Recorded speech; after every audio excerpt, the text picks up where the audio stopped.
I think we're pretty much ready to go. We got 170 people already here on our Zoom, and I'm sure another couple dozen on Facebook. So one more thing I'll mention though before we turn it over to Amir is that we are busy producing our annual nature wall calendar. The last few years we've been producing this incredible calendar that's actually a photo contest for our own staff. And we have an incredibly talented staff who take pictures of where they work in nature. This year's focus is on the Israel National Trail, celebrating 25 years. And please send us your postal address. You could do it on the chat, or you could just send me back an email along the reminders that you got about this webinar. You give us your full postal address, we'll be sure to mail you wherever you are a wall calendar. We can keep up with all the Jewish holidays and national holidays in all our supporter countries. So thank you very much. I'm thrilled and excited to learn about Swifts at the Kotel. Amir Balaban.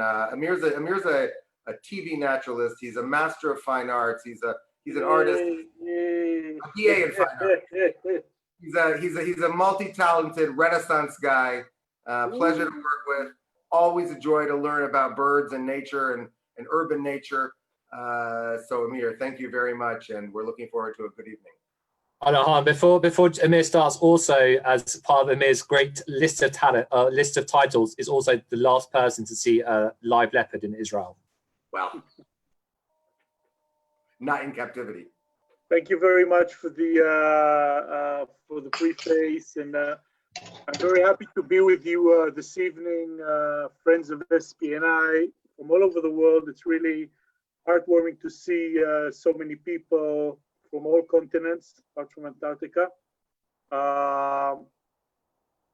During the last few years, I've been involved in a lot of urban wildlife work, and I started my passion for wildlife through birds. And when I'm asked, what am I? I'm first and foremost a bird person. I'm a birder. I'm just fascinated by the fact that these feathered friends are so adapted to whatever they're doing, and they're so beautiful and so talented. And when Lawrence asked me to give a short lecture about swifts, I was really excited because this is truly an amazing bird. Someone's speaking with me. Thank you, Ellen. And these aerial wonders, swift family, has been captivating birders and naturalists and scientists because of their unique adaptation to aerial life. They are truly airborne creatures, and every time I do some research or some reading about this bird, new features about this unique family is discovered. So I'm going to talk today about the swifts, and specifically the swifts in Jerusalem. The first part is going to be a PowerPoint presentation, but I will try to get as quickly as possible to three short sequences that I've been filming about swifts, and they're going to be a part of a new film that we're going to be screening in the JBO in the near future. Swifts are a very important part of what I think is Jerusalem. And you'll find out that thanks to their unique adaptations, they can adapt to the urban surrounding, and in some cases they can even thrive. And you know, many kids come to the JBO and we ask them the basic question is, what makes birds different from other creatures? And a lot of people mistakenly answer that they can fly or they have wings, which is true, but it's not unique. Some fish have wings, or butterflies have wings, and a lot of creatures have the ability to fly, but few or none have feathers. And feathers are what makes all birds unique. This is a unique adaptation that enables birds, first of all, to adapt to a variety of environments on the globe. And of course, they give the bird the ability to fly. And when we're talking, Amir, yeah, can you hit the screen, the slideshow button, so you can Yep. do it as a slideshow? Thanks. So when we're speaking about swifts, first of all, we have to make some seder. We have to make some a little bit of put things straight, because a lot of people get mixed up between swallows and swifts, and these are basically two different families. And you can see the swift on the left and three species of swallows on the right. And here you see converging evolution. Two families that specialize in life in the air, one of which, the swifts, are really adapted to full-time aerial life. And you see the three species on the right, which are basically swallows. And the swallow family is also a very exciting group, a very exciting family, but it's different. It is not adapted to aerial life to such an extent as the swifts are. And you can already look and see by this diagram that the ratio between the body size and the wing and the wings are completely different in swifts. You have much longer wings, a smaller body, although both families are very aerodynamic. One of the main differences is in speed. Swifts do everything much quicker in the air. Swallows are amazing aerobatics, but swifts are really, really quick. They are built for speed. And birders usually have their favorite groups. And if you're into groups, the swift family is a very, very nice family to follow, because they have over 100 species in the world. Every continent on Earth, apart from Antarctica, has swifts. And these swifts, either if they're local birds or migratory birds, they're usually numerous.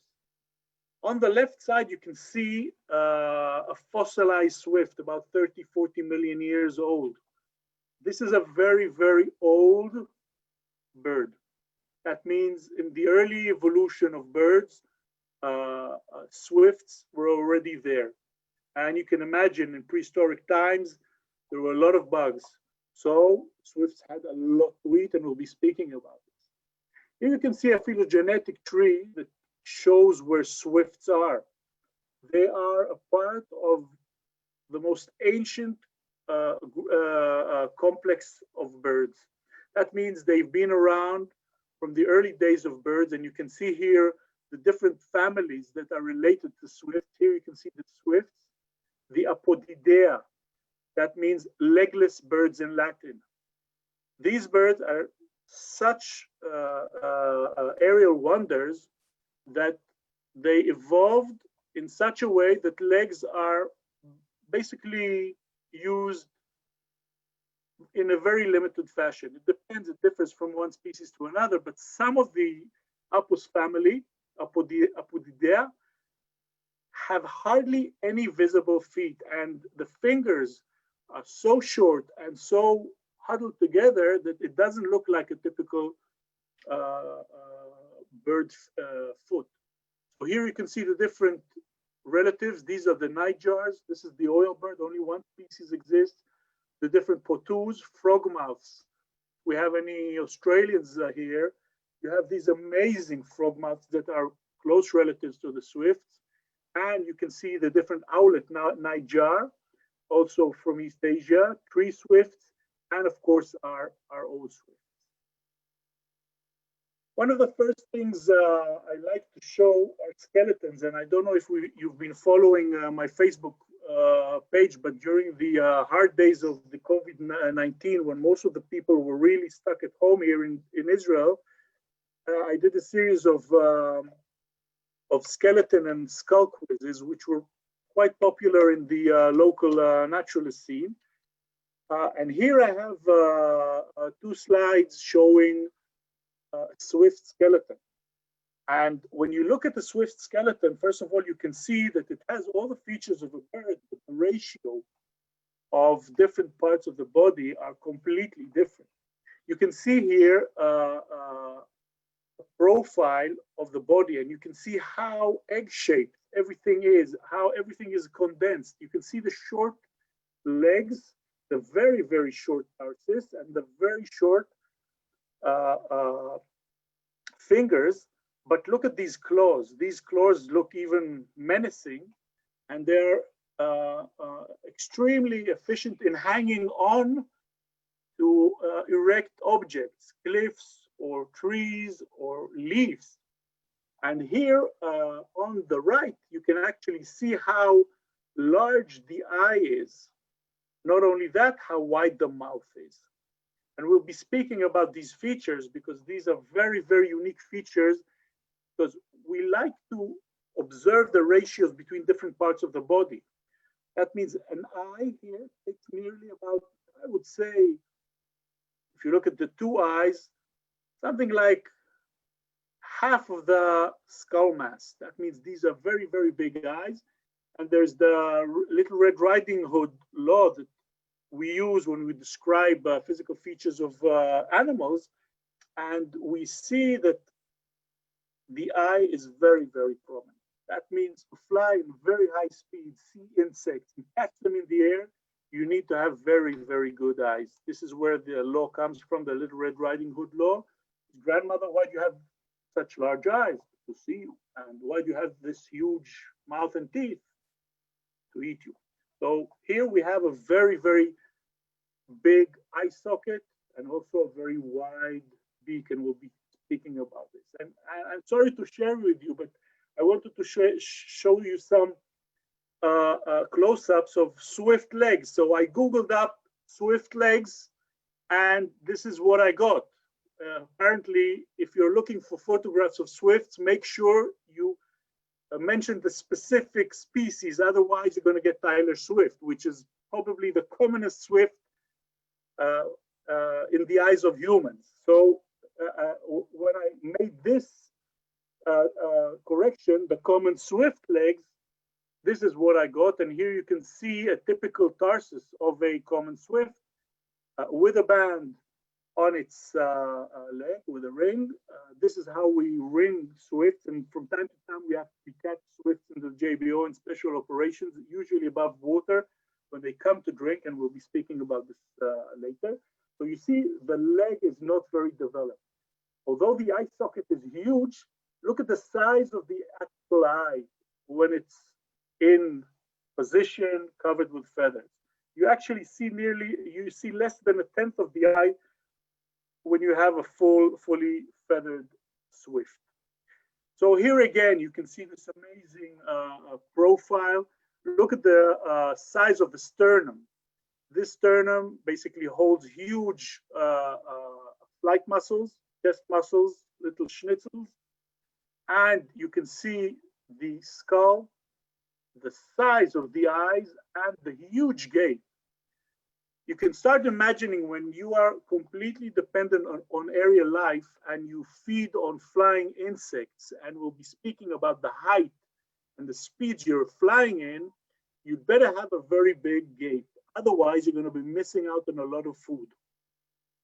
So here we see how feathers basically create this outer shell, this amazing, thick, aerodynamic shell that enable swifts to fly at tremendous speeds.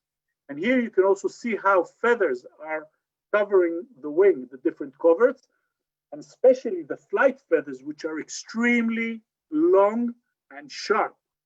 And this brings up a few questions.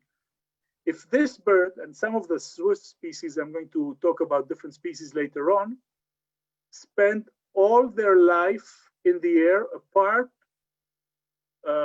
from 2 months where they have to nest. Research has shown that juvenile swifts, when they fledge from their nest, can spend up to 3 years airborne without landing. And I can't see a lot of your reactions, but some people might be, a bit dubious about this fact. But this is a very well-known fact, because until they reach their sexual, when they're ready for mating after 2 or 3 years, they have no reason to land. All they need is airborne. They eat on the wing, sleep on the wing, okay? And we'll be talking about this very soon. So here you can see 2 cross sections of a common swift wing. The area which is close to the body, which is a typical aerofoil, and the area which is close to the wingtip, which is very, very straight. And here you can see the tips of the primary feathers. These feathers are basically so sharp and so straight that they hardly have any drag. So most of the lift is created by this aerofoil, but apparently research has shown that this very, very flat surface and very sharp surface also assists swifts in creating lift through speed. And here you can see a few diagrams that were created when swift models were put into wind tunnels. And you can see all these vortexes created, especially in the tips of the wing and along the tail. Here you can see 3-dimensional shape, basically swift gliding in the most efficient way without losing height and speed. They are so well adapted and so aerodynamic that they are surely the best flying creatures known to us and in the animal kingdom. One of the interesting recent research has shown that swifts that are not nesting will spend their time in different elevations. So here you can see 3 diagrams basically, that show what swifts do when the sun sets. And you can see that during sunset, they will climb up to 2.5 kilometers in the air, and they will spend hunting insects in the dark. Some of them will be hunting moths, and some will probably start sleeping at the altitude of around 1.5 kilometers, 1.5 kilometers in the air. And towards dusk, they will rise again to around 2 kilometers plus. And then during the day, they will descend to hunt much lower. So this is amazing data that has been recovered thanks to geolocators that are put on bridles, special backpacks that swifts receive in these scientific research projects. And you can see how these elevations are really unique. 2.5 kilometers above ground level. This is very, very impressive. And I really like this caricature by Seppo. And you can see that the night sky is a very, very busy area. And it's not only bats, but also swifts. And you can imagine what happens when bats and swifts meet up very high up. I like the thought. Never thought of this. So let's talk about a little bit of numbers. This is the white-throated needletail. This is what we call the Himalayan swift. Notice the needles on the tail. This is apparently also a feature that has some sort of advantage in fast flight.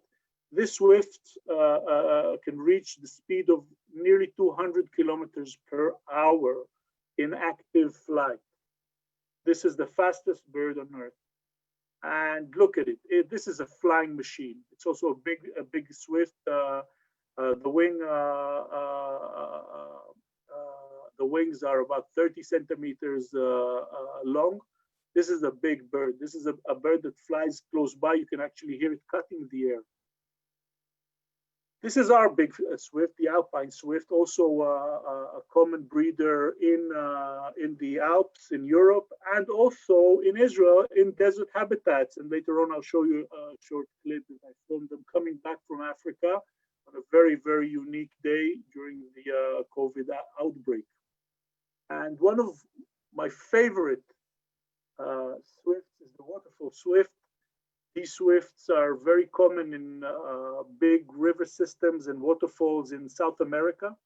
The photograph on the left is from the Foz do Iguaçu on the Brazilian and Argentinian border, one of the most impressive and largest waterfall systems in the world. And I spent a few days there when my wife and I had our honeymoon trip. And we were lucky enough to get a special permit from one of the wardens to sleep in the reserve by one of the ranger cabins. And every morning and dusk, I would go to the Garganta del Diablo, the devil's throat, one of the most impressive waterfalls there, and just see the clouds of swift just flying into the amazing amount of water and just sticking on to the cliff face. These swifts find safety behind the water curtain, which is a very, very impressive skill. You can just imagine looking at this huge abyss with tons of water falling in, and they just fly in their clouds. And look at this beautiful nest. They collect moss and feathers, and they will stick them on the cliff face in little crevices just behind the water, and that's where they will raise their young. Now, the whole breeding process of this unique species is really, really key. You can imagine that this bird has a very tough time landing on the ground. So collecting nesting material is also airborne. So some swifts hardly build any nests. Others will collect materials. But there are some species, and we'll be talking about this, that will create many, many devices based on physical features. And I will give you an example. This is the swift. This is for you North Americans, a very symbolic bird, comes back to nest in North America in springtime and uses man-made structures. Now, this is a very unique story. Many swifts have adapted to man-made structures because a lot of them are very similar to structures they find in nature, such as cliff faces, and places where they can hide and build their nests in safety. So here you can see a beautiful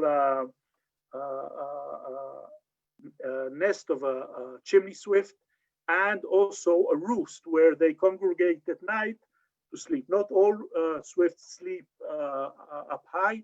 Some will congregate and use their body heat to create a warm place to sleep together.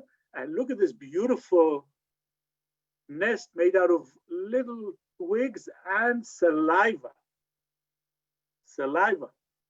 In order to catch insects in the air, you better have a very sticky mouth. And not only that, they can produce many other things, or at least they can use this saliva as building material.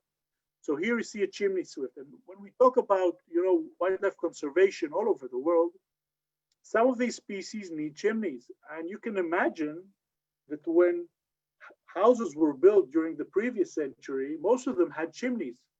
Now, a lot of houses simply don't have chimneys because people don't heat with a fireplace. So this is another challenge that we have in preserving swift communities in traditional buildings.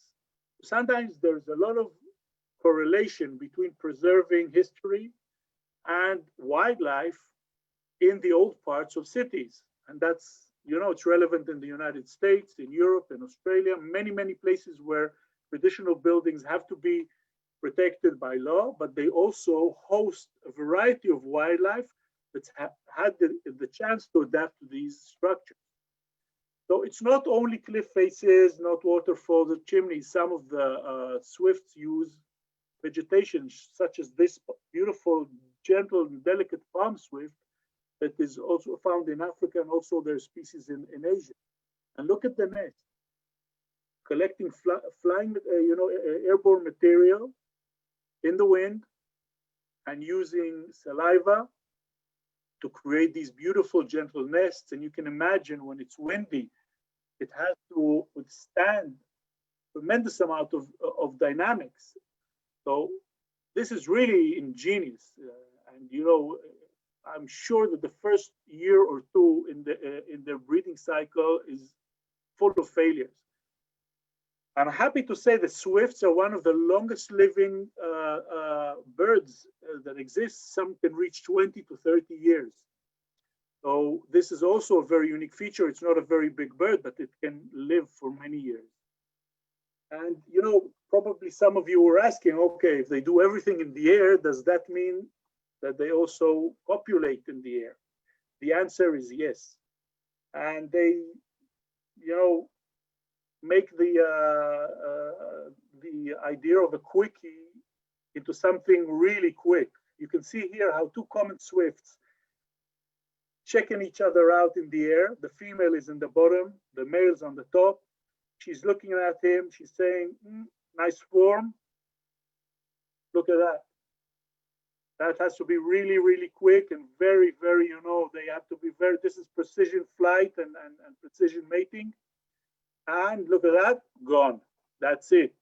She seems satisfied. I don't know from what. It's, it's a heartbeat, and it's done. And that's the only time of the year when swift will start landing, and the common swift start landing. And this is the common swift we have in Jerusalem. And one of the amazing features of this bird is that they come to Jerusalem every 27th of February like clockwork. 26, the sky is quiet. 27, you come out of your house and suddenly the sky is full of swifts screaming, courting, and the next 2 weeks they will be searching for their old nest sites and they will be copulating. The whole sky of Jerusalem is full of copulating swifts, climbing up, copulating, descending, going up again, and a lot of young ones trying to butt in and try to catch a new female or find a mate. So this is a very festive time, and you can definitely say that the swifts, the common swifts, are the bearers of spring in Jerusalem. Although sometimes we have very cold weather, but this is the beauty about swifts. If the conditions are not good, 15 minutes they're down in the Dead Sea, warm weather, full of bugs. So the maneuverability of this bird and the ability to fly very long distances in a short time gives this bird a lot of advances. So here you can see two pictures showing a common swift with a full crop. This bird has fed on a few hundred of airborne bugs on its way to the nest. And here on the right, you can see how swift, after they feed, they love a sip of water. And again, they do it airborne. They just come down, glide over the water, descend their lower mandible, get a sip of water, fly out. Last year, I saw for the first time a swift going down to drink, missing out on something, falling into the water and drowning. Swear to God, I was shocked. It was in the middle of the lake of Ghazal Valley, too far out to swim. What can you do? Apparently, living in the air has its dangers. So you can see this beautiful big ape and this beautiful reflection just about to get a sip of water. So here you can see some data about chimney swifts in North America, and you can see how efficient bug eaters they are. They eat huge amount of bugs, so they are a real advantage, especially in urban areas. But you can also see the decline of chimney swifts in North America. So the Audubon Society does a lot of education programs about chimney swifts, how to protect their habitat and how to protect their breeding sites and roosting sites.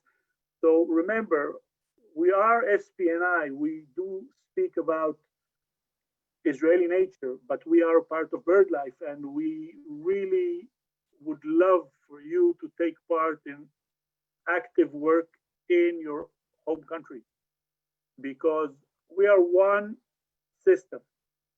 We're protecting the nature of Israel. If you're in Australia, do your Australian bit, North America, Europe, Africa, whatever, Asia. Just take care of your nature. Nature will take good care of us. So this year was an extremely unique year. I've been following Swifts and filming them for close to 10 years. This year, we had an interesting project. A few years back, a rock from the Wailing Wall fell, and you know, everyone was hysterical about it, and the Antiquity Authority needed to fix the Western Wall, make sure that no rocks will fall on the heads of the people who come to pray. So they're now working on maintaining the wall. So in the actual Western Wall, doesn't seem to be a problem. So not a lot of work is being done, but on the Robinson side, the Robinson Arch side, there's more work being done. And we came to visit, and I took the liberty of documenting the activity of the Swifts, and it was an amazing experience. The Western Wall is one of the oldest known Swift colonies that nest on man-made structures. Over 80 couples have been documented nesting, and they've probably been nesting there for close to 3,000 years, or from the time Herod actually built the wall. I expect that when they just built the wall, there weren't enough cracks, but 100, 200 years later, they were already there. So this is one of the oldest known common Swift colonies known to us ever. And here you can see a map made by a very talented scientist named Ulrich that mapped out the whole colony of Swifts. And look at this beautiful situation. This, by the way, this gray line here, I call it the kissy line. This is where people kiss the wall. This is why it's so gray and brown. So take that in consideration next time you come to the Wailing Wall, especially now with COVID-19. I do not advise kissing the wall. So everybody leans, kisses. So there's a lot of, now there are a lot of notes. People tend to ask for a lot of, they have a lot of asks when they come to the Kotel, and they stick them basically up to 2.5 meters. This is what I call the note line. So all the cracks are filled with notes. So Swifts start nesting only above 2.5 meters above the ground, where people can't stick any notes anymore. So you can see these cracks are available for nests. So you can see how rich this wall is. We call this a living wall. And one of the most amazing time of the year to come and see the Wailing Wall and Swifts is during Pesach, in the Tfilat Hanetz, the first sunrise prayer. Now you come to the Kotel, and usually it's one of the 3 regalim when people come to Temple Mount, and the whole court is full of praying people with their talitot, and it's a wave of white talitot, and the sun rays are coming over Temple Mount. It's a beautiful, the sun rays are coming up, and the Swifts are just flying over the head of the praying, observant praying people. And this is one of the most, I would say, amazing anthropological or mythological phenomena on Earth. It's the sound, it's the movement, it's the holy experience. And I have a theory that the Swifts are the birds that convey the messages from the notes to God up above. They are the connectors. So this is a beautiful experience, and I advise anybody coming in spring to Jerusalem to come to Tfilat HaNetz, to the Netz prayer, early morning, Passover. Wow, goosebumps, truly. And I'm not a religious person, but this is an exceptional experience. One of the projects that I've been involved in, but I haven't been leading, they're beautiful projects that are done with Swifts in Israel. Amnon Han, one of the leading people working on Swifts, and Naomi Tzur, when she was second in command in Jerusalem, she was the deputy mayor of Nir Barkat. They devised a very unique day to celebrate the return of the Swift. Here you can see Nir Barkat welcoming Swifts, and you can see the different nests here of the common Swift, 4 eggs, 4 nestlings, very, very scruffy nest. And you can't have a short talk about Swifts without talking about this Swift. This is called the cave Swift. The cave Swifts are an Asian species that nest in caves. And these Swifts have a very unique nest. It's made out of saliva, pure saliva. The saliva is so sticky that they create these beautiful saliva threads, and they create these beautiful little cup-like nests. And these are considered an East Asian delicacy. And here you can see on the left how it looks in a natural surrounding in a cave. This is the nests that have been collected and packed. And here you can see the length people will go to harvest these nests. And this is just one of these packets costs close to $800. That means a Swift nest is much more precious than gold. And here you can see the soup itself. Looks a mixture of chicken and onion soup, who knows? And this is such a profitable business that in Thailand, they actually build buildings in order to harvest these nests. Look at that. This building is a nest colony for cave swifts, just to harvest this precious commodity. And the more research is done on these swifts, the more amazing data we learn. And this is a project made done by Tai Bloch, one of the an SPNI person and also a researcher in Haifa University. This is the geolocator. Basically, it data logs all the information along the yearly cycle of the swift, the speed, the altitude, the geographical position. Some of them can actually even get heart rate and many other information and data. And this is what our Israeli swifts do, okay? They leave Israel, they will migrate down to South Sudan, and you can see they will spend time in the sub-Sahara. They will reach down to Angola and Zambia, and then they will return, remember, on the 27th of February back to Israel with a geolocator into the nest. And what Itai does, he comes to their nest, blocks the entrance, takes out the bird with the geolocator, collects the data, releases the bird back. So you can see that in an annual cycle, this is what a common swift does in Israel. Very, very impressive. We're talking about thousands of kilometers airborne between continents, just having a ball over Africa.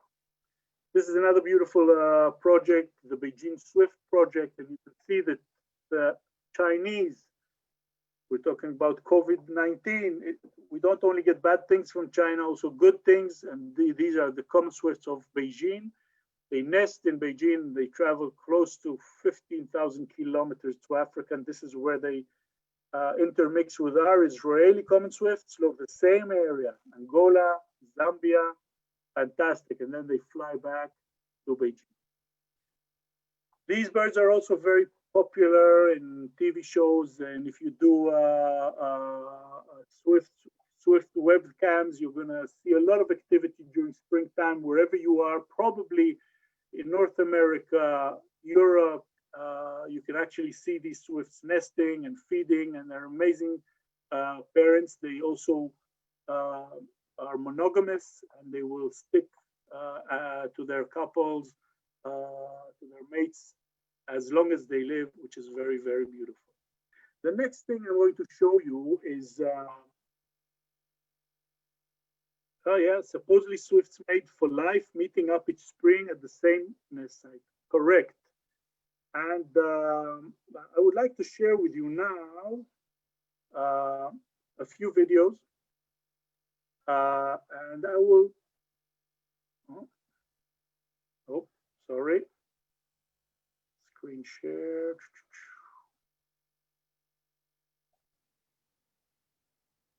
Okay. So as I was telling you, for many years I've been documenting swifts, and I really always challenge to document them and their surroundings. By the way, these are starlings. We're here in Mamila Pool, one of the most amazing wildlife sites in Jerusalem. This is a Herodian waterworks project that was devised by King Herod, and it led water from Gush Etzion, from Judea, into the old city by an aqueduct and a series of pools. Now, this archaeological site has been neglected for many years, and it's become a beautiful winter pool. And here you can see how the water is connected during winter. Springtime, Jerusalem doesn't have any sea, and we're always off by other faring cities that we haven't got any water sources. Well, that proves you wrong. Jerusalem now we have our own little seaside.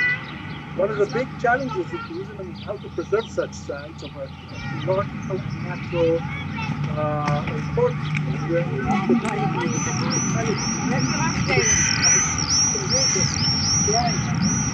Because around 10 o'clock in the morning, they become very thirsty, and they will look for a good place to drink. And Mamila Pool is one such place. This is a cute Jerusalemite girl feeding on pita, and these kids are enjoying the tadpoles that used to be common in the pool, and we're trying to get them back. Once the people are out, this is when the action, the bird action starts. You can see our hooded crows coming in. Oops, eating some tadpoles.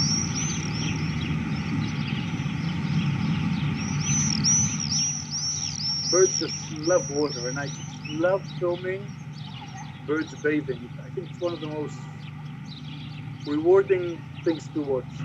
These are pigeons that are coming from the old city also to drink. These are very clumsy. This is a wagtail. Oh, swifts are coming now.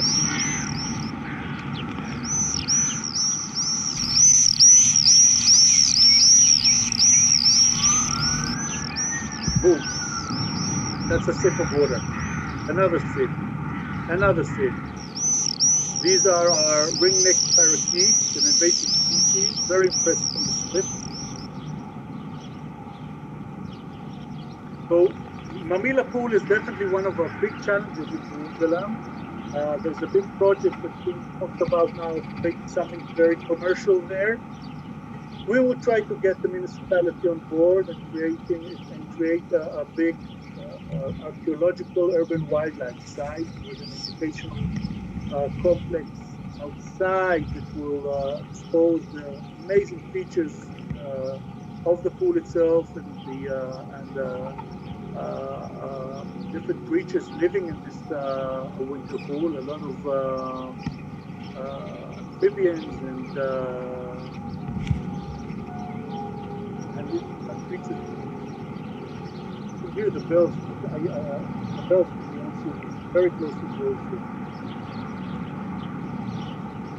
These parrots are so intelligent. Also in invasive species. They were released from captivity, and now they are numerous all over the country. This is a common wagtail that overwinters in Jerusalem, and they are real splendid. They really love to bathe, and of course they do it wholeheartedly. This is called tail bobbing. Crows love. Amir, can you turn the volume down on the video? They can't hear you. Okay, how's this? Better? Okay, these pigeons, everybody's flying off to roost or to the old city. The next video I'm going to show you is a video I shot in the beginning of the COVID-19. Oh, sorry, no, this is Ghazal Valley. This short video shows the very unique water system in Ghazal Valley. You can see how much urban runoff water is collected in the main pond of the park. Now, after creating this pond, this has become the main drinking site for all the Swifts in Jerusalem and the Jerusalem area. They congregate every day, every morning and afternoon, and come to drink in the pond. We have over 500 Swifts simultaneously drinking in the pond. This was taken just after the second year after we opened the park. So this is a real thing to come and watch, and you can see how they just splash into the water. And of course, this is much more intensive nowadays. And let's have a look at that. Boom! Wow! Look at the energy that is put into this activity. So if you are visiting Jerusalem and you will be coming to the Ghazal Valley Park between February and June, you will see the Swift coming in. This is the Holy Land project, and now flying east back with the Swifts back to the old city.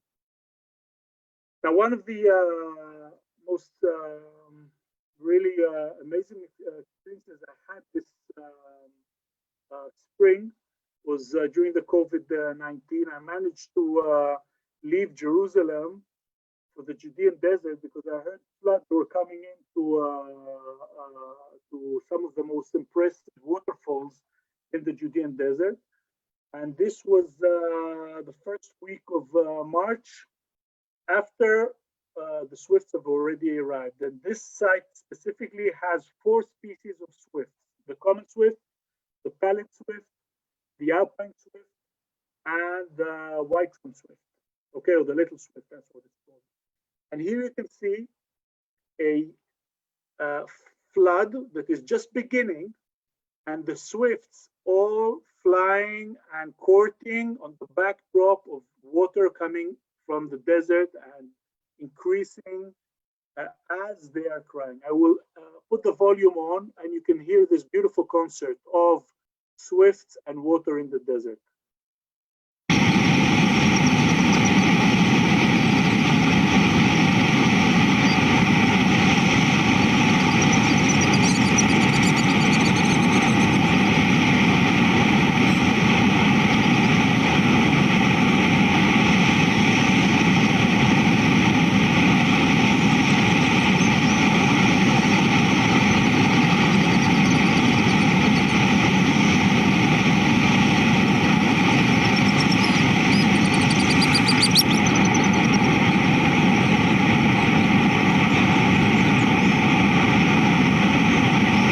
This was truly a once-in-a-lifetime experience, because to catch such a huge flood and see the Swifts together, and this rare Bonelli's eagle, which has remaining 10 pairs breeding in Israel, was a really unique opportunity, and I feel humbled to have had the chance to see such a thing. The last thing I'm going to show you is a video I took on my COVID-19 visit to the Western Wall. It was, first of all, shocking to see the Wailing Wall without any people. And the area was divided into a few sections where only people from the Jewish quarter could come and pray. And you can see the flocks of Swifts swirling above the head of the few people in the courtyard. I will put the volume on, and you can hear that you cannot hear people, only Swifts.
see how the Swifts are actually fighting over sites. By the way, this is a Muslim guy from Al-Aqsa taking pictures of the guys fixing the wall. And here you can see the flocks coming over.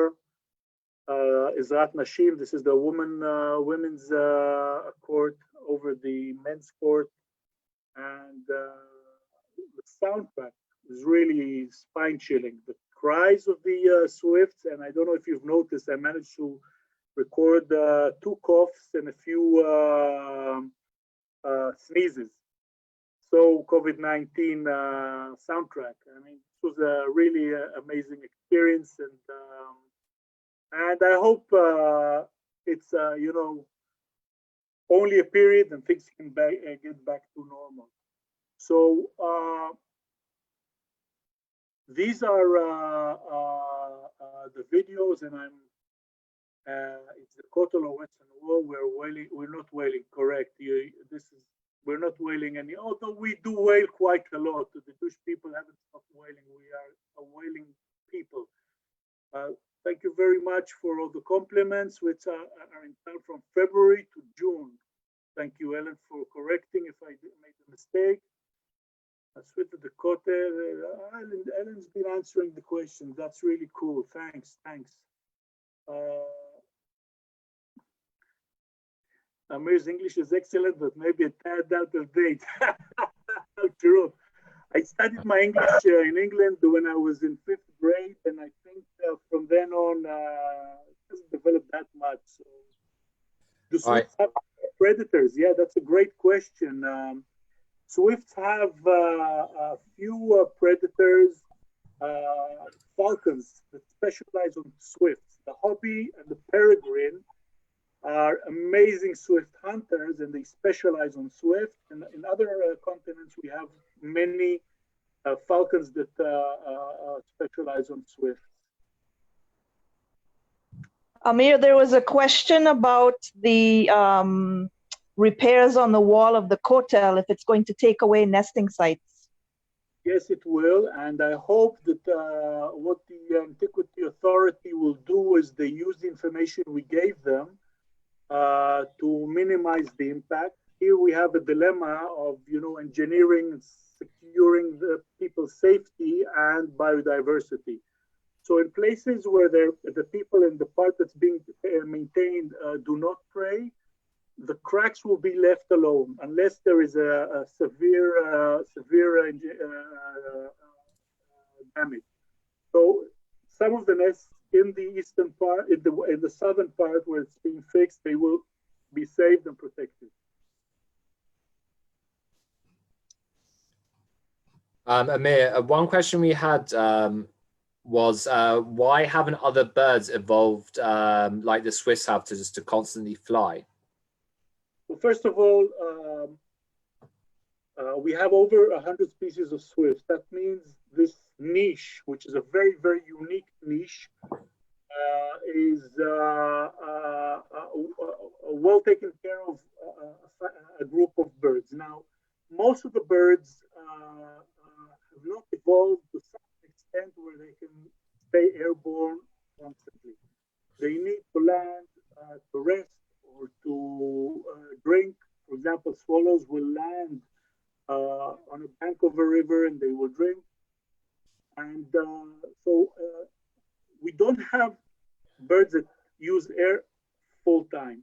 Many of the raptors, for example, will use gliding and soaring in a very efficient way, but they're so heavy that when night falls or the air cools, they cannot fly very efficiently. So they will stay on the ground or on a cliff.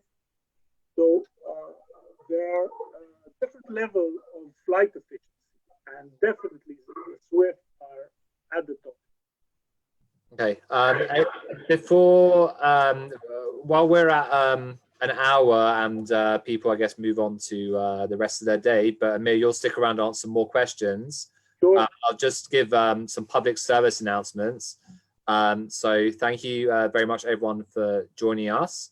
A few weeks ago, Jay, do you want to go in? No, go for it, Lawrence, please.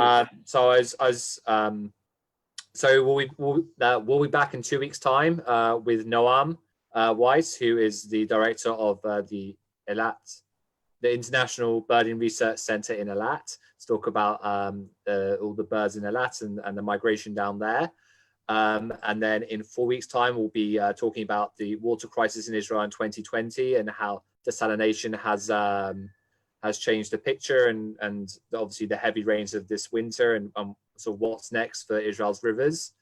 So if you'd like to sign up for the next, I guess, batch of webinars up until the end of July, they are now on our website, www.natureisrael.org/webinars. And now you can sign up to them. And also they're on the reminder email from today. And also I'd like to take this opportunity to thank everyone who responded to our really urgent and genuine plea for support a few weeks ago. Like, we've really been overwhelmed by the quantity and quality and generosity of everyone who's donated to help us continue our bird conservation projects. You know, I'm sure you guys have got to know our birders really a bit more intimately over the last few months, as they've been some of our more prolific contributors, and we'd like to thank everyone for donating so generously so far. Dan's big meeting with our finance people is still for a couple of weeks, so if you'd like to give something back and support our continuing bird conservation research and conservation projects, which have been really adversely, our income's been really adversely affected by COVID, then please go to our website and donate, which is www.natureisrael.org. Yeah, and that's really it. I look forward to seeing you all in 2 weeks, but we'll continue with the questions, and unless Jay has anything to cut in with. I'll chime in maybe at the end when I close up, when we see people are leaving and Amir has to go. Okay. Maybe 10 minutes more questions or so. So Amir, like one of the questions was the cave with all the where people were collecting all the swift saliva. Where was that again? Southeast Asia. There are many swift colonies in Thailand, Malaysia, and these are places where these nests are harvested, and the main place where swift nest soup is made is China, Hong Kong. It's considered a real delicacy and also an aphrodisiac. So, I mean, you know, I haven't tried it. Probably a bit salty, who knows, but it looks salty. But, you know, you can't put down a soup if you haven't tried it. I have no words, Amir. Really have no words. I don't know if it's I don't know if it's kosher or not. You know, this is a very interesting question. We should definitely we'll look into it and let people know for next time. I just remember, Amir, that, you know, visiting the Ghazal Valley with you, and my wife was there, and you were very into taking photos of the gazelles who are also having marital relations, and my wife was enjoying taking photo tips from you of how to get a gazelle at the moment of climax. Anyway, there was a really good question. So how do the swifts know it's February the 27th and it's time to come back? Like, what triggers them? Like, that's really fascinating. Apparently, most birds react to the change in light quantity, and they have a hormonal reaction. So when the day becomes longer or shorter, especially when they're in the southern hemisphere, they are reacting thanks to a hormonal process that gets their migration drive on. And that's when it gets them going. And not only that, their reproductive system also wakes up. So that's also a signal. That means when they arrive in their nesting quarters, they are already ready to mate. So it's a very, very quick process. And you could have seen in the film from the Judean desert where all the alpine swifts were already flying together. So that means they were just about to mate, and I missed the mating spectacle in 2 days, I think. That means I have to wait for next year to catch this this in video. So they all mate like basically at the same time.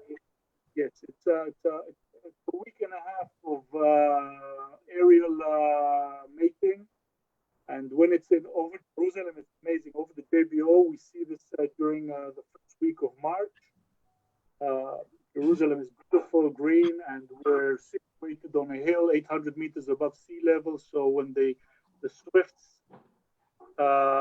court above our head, we hear them, and then when we see the mating, we see the couples mate, and then they lose height, usually about 10 meters each time they try it out, and then they lift off again and start circling over our heads. It's a real spectacle. Amir, just as a follow-up, are you sure that the swifts mate aerially in Jerusalem because the rabbi of the kotel wouldn't allow them to be female and male birds together in the kotel? As far as I understand, birds can do what we can. Exactly. How do the Swiss eggs get incubated? Like which they don't? Very conventionally. Conventionally, the female will lay the eggs, incubate most of the time. They will change because the female has to feed, and so they will change places. And from this point of view, this is a very fair play between males and females. They both incubate. They both take care of the fledglings. And one of the most important things to know about the last week of May is that a lot of fledglings fall from the nest and they are not able to fly because they jumped and they got scared and they froze and they landed. So also Ellen and I get a lot of phone calls from people saying, listen, I have a swift in my bedroom. What should I do? So if it's in the last week of May, we tell them, open the window, just chuck the bird out. And they say, no, we can't do that. I said, listen, trust me, just take the bird, chuck it out as far as you can.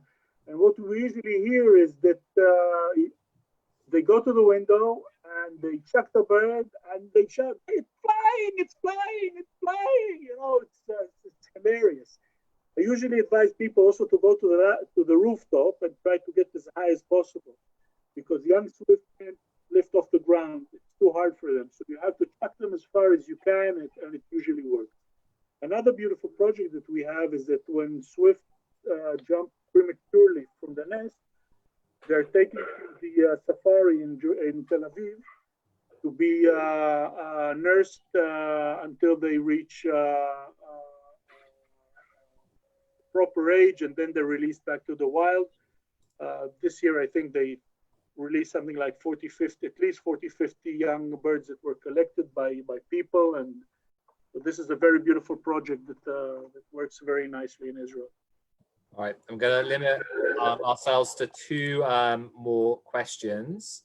How, if the Swiss are monogamous, how do they refine their partner again? It's usually vocal.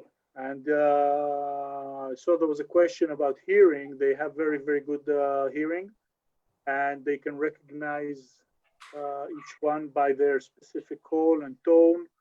And looks like a big mess, everyone's flying around, but they immediately identify their own mate, and they find each other very, very quickly. I wouldn't be surprised if they even overwinter in proximity. So, when they start flying back, they're already in a couple formation. It happens a lot with birds that migrate back to their breeding sites, that they're already, flying together back home. I guess the last question is how exactly do you get to the Mamilla pool, which you had in the video? Very easy. You just go down Agron Street, you turn left just by the American consulate. There is a staircase going down to the pool, and you're beneath road level, and it's one of the most beautiful and neglected sites in central Jerusalem, and something good should be done about the place. So it's next to the Waldorf Astoria, like it's in that part of the world. Just on the other side of the road in Atmod Park. Oh, okay, fascinating. Okay, did not know that. I think that's probably the last questions for today. Amir, thank you so much. That was really, really fascinating. I My had pleasure. when I asked you, I had no idea what to expect, but you've surpassed my expectations. So thank you. My pleasure. Have a great day and stay safe. Absolutely. Amir, stay with us for a minute. I want to thank you as well, and thank all our guests from joining from around the world. Thank you very much, Lawrence and Alan, running the show from the back office and answering questions. Both of you. Amir, chapeau, fascinating, fascinating talk. I'll never think the same again about the Kotel or about Swifts.